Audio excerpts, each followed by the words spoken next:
সবাইকে বলেছো তোমার হ্যাপি বার্থডে? তোমার বন্ধুদের বলেছো?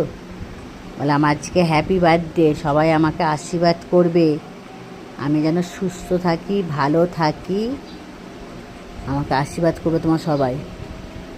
বলে আমার মায়ের আদর খেতে আমি খুব ভালোবাসি। বলে আমার মায়ের পাপা, ছোট দিদি, বড় দিদি, ছোটকা দাদা, বড়কা দাদা, আমি আদর খেতে খুব ভালোবাসি।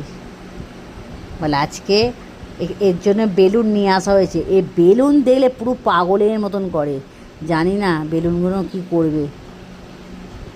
হ্যাঁ, ওকে সেরকম আজকে দেবো না, সব সিদ্ধ করে দেবো। আর রাতের বেলা একটা কেক নিয়ে এসে কাটা হবে। ও দিদি আজ ঘরে বানাবে কেক। বা দেখি সোনাই, সোনাই সবাইকে বলে দাও, সোনাই সবাইকে বলে দাও, আমাদের তাকাও, বলো হাই, আজ আমার জন্মদিন, হ্যাপি বার্থডে টু ইউ। সোনাই হবে আজকে। বাবা, ও একটু লজ্জা পেয়ে গেছে।